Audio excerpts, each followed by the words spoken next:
O estudo de hoje é sobre os milagres de Jesus. Por que Jesus fez milagres? Por que esses milagres foram importantes no ministério dele?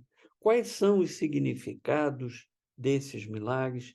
Enfim, vamos fazer uma avaliação dessa importante parte do ministério de Jesus. E eu começo tratando da definição de milagre. Isso é importante porque quando a gente analisa um ato de Jesus que parece ser milagroso, a gente precisa entender se esse ato é de fato um milagre ou não. A definição de milagre é uma intervenção divina que gera um resultado que contraria as leis da natureza ou a ordem natural das coisas. Por exemplo, andar sobre as águas contraria as leis da natureza. A lei da gravidade puxa a pessoa para baixo e a pessoa afunda na água. Ressuscitar uma pessoa, ou seja, fazê-la voltar da morte, é contrariar a ordem natural das coisas, porque todas as pessoas morrem, por um motivo ou por outro. Então, isso é milagre. Tendo dado essa definição, a gente pode analisar o que não é milagre no ministério de Jesus. Por exemplo, expulsar um demônio não é um milagre. Expulsar um demônio é uma atividade espiritual. Jesus fez isso, havia possessões, ele expulsou demônios, mas isso não é um milagre, porque não é uma intervenção divina que contraria as leis da natureza ou a ordem natural das coisas. Possessão é uma coisa espiritual, portanto, nada tem a ver com milagre. Então, Jesus fez milagres. Transformar água em vinho é um milagre. Contraria as leis da natureza, a água não vira vinho. Mas expulsar demônios, embora fosse uma atividade importante que Jesus fez, não foi um milagre. Então, a gente precisa entender o que é ou não milagre. E eu queria começar esse estudo falando sobre os milagres como parte da obra de Deus. Os milagres têm um lugar na obra de Deus, eles têm um significado. Milagres não são aleatórios. Milagres não são coisas que Deus faz porque, de repente, deu na veneta dele fazer. Não.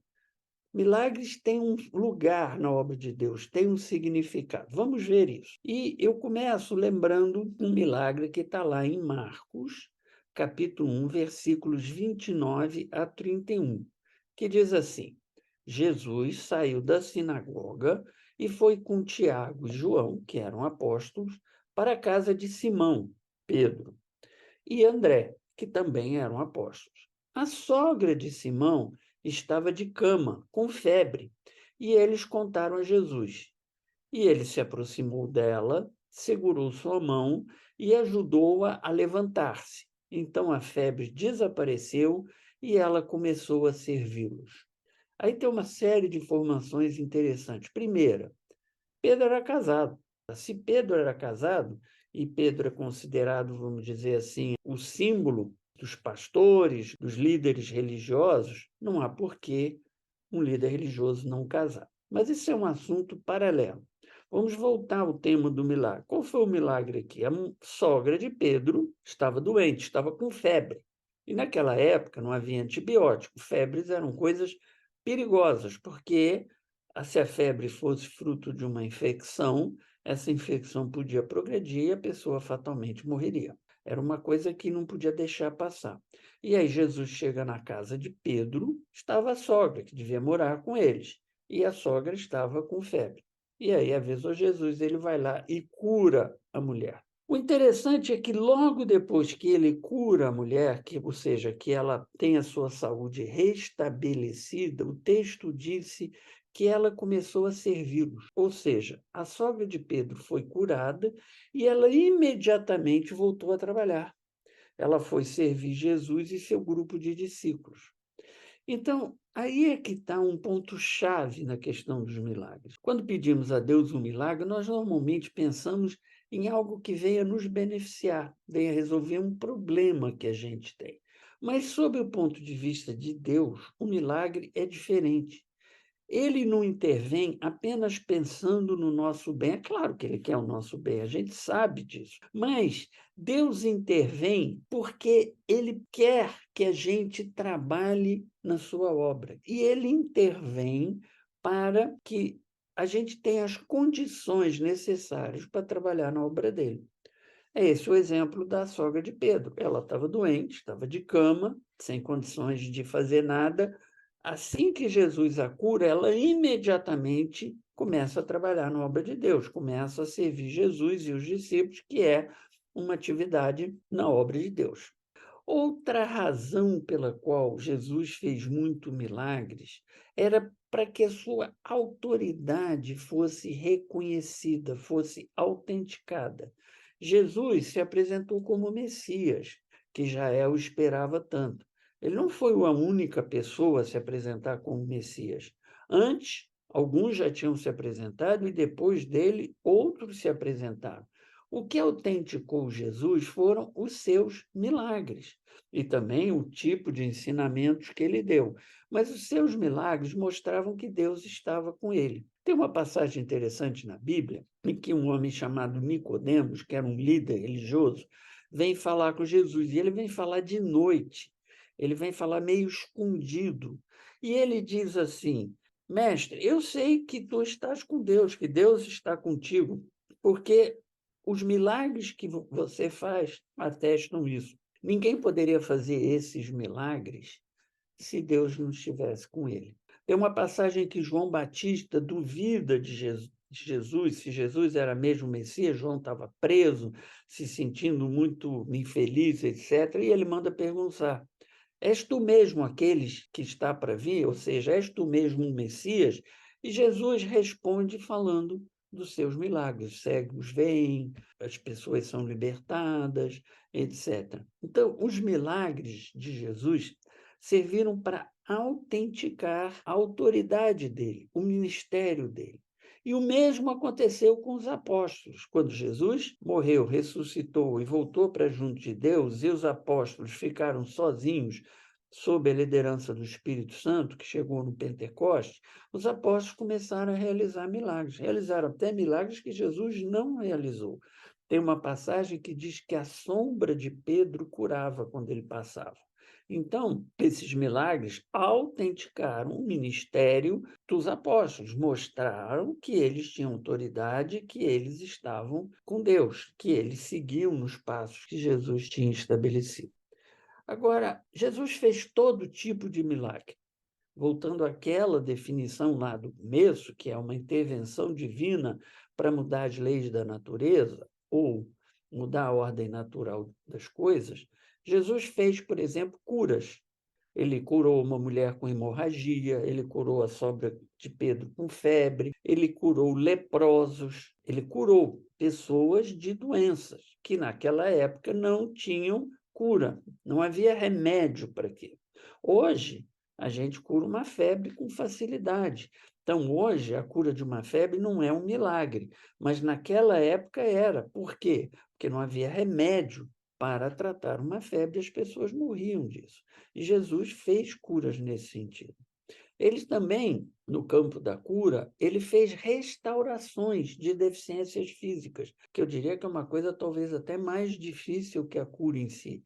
Ele curou cegueira de nascença, ele curou paraplégicos, pessoas que não andavam, que não se moviam. Ele teve um homem que tinha uma mão ressequida, ou seja, ele tinha um braço defeituoso, um braço que não se desenvolveu normalmente, e Jesus restaurou o braço desse homem. Então, ele também fez restaurações físicas.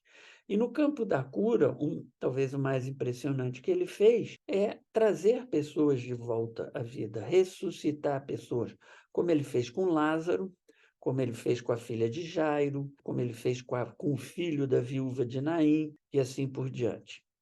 Jesus também fez milagres que alteraram a matéria, alteraram os elementos químicos normais da vida. Por exemplo, ele transformou água em vinho no casamento de Caná da Galileia. Ele multiplicou pães e peixes. Há uma alteração de matéria também que ele fez, que gerou uma mudança física nele, quando ele foi transfigurado.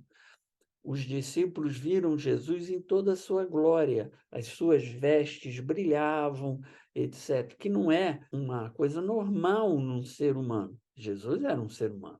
Então, ele fez uma mudança aí. Como ele também contrariou leis físicas. Jesus acalmou uma tempestade só falando, ele repreendeu os ventos, estavam num barco no mar da Galileia, e o barco ia afundar porque tinha uma tempestade terrível. Os discípulos ficaram com medo e falaram: Jesus, nós vamos afundar. Jesus estava dormindo e vira para os ventos e diz: acalme-se. E os ventos param.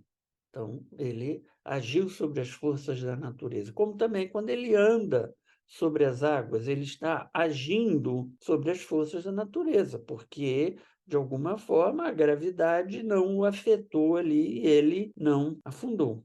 Então, os milagres de Jesus tiveram diversas naturezas. Ele contrariou as leis físicas ou a ordem natural das coisas de diversas maneiras. Agora, conforme eu disse, os milagres de Jesus tiveram um objetivo. Ele não fez milagres a toda hora, inclusive ele não se salvou, ele podia ter se salvado. Tem um dos ladrões que diz para ele, quando ele estava pregado na cruz: se você é mesmo o Messias, sai daí. E ele tinha poder para sair dali. Então, os milagres de Jesus tiveram alguns objetivos bem definidos. Primeiro, facilitar o avanço do ministério dele, facilitar o avanço do evangelho. E nós vemos isso acontecendo até hoje. Às vezes, milagres que acontecem com missionários, com pessoas que dedicam sua vida à obra de Deus. Esses milagres permitem que as pessoas trabalhem na obra, como aconteceu com a sogra de Pedro. Ficou curada e imediatamente pôs-se a trabalhar.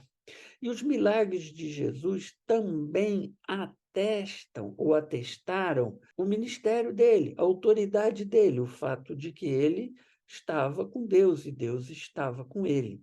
E isso também aconteceu com os apóstolos e acontece hoje com alguns líderes religiosos, pessoas que têm o seu ministério autenticado pelos milagres que fazem. Por isso que quando milagres ocorrem na sua vida ou na minha vida, é preciso testemunhar esses milagres, é preciso ir contar para as outras pessoas o que aconteceu, para que as pessoas saibam que Deus está agindo, para que as pessoas reconheçam em determinada liderança a presença de Deus, para que as pessoas agradeçam a Deus, para que as pessoas se sintam fortalecidas na sua fé.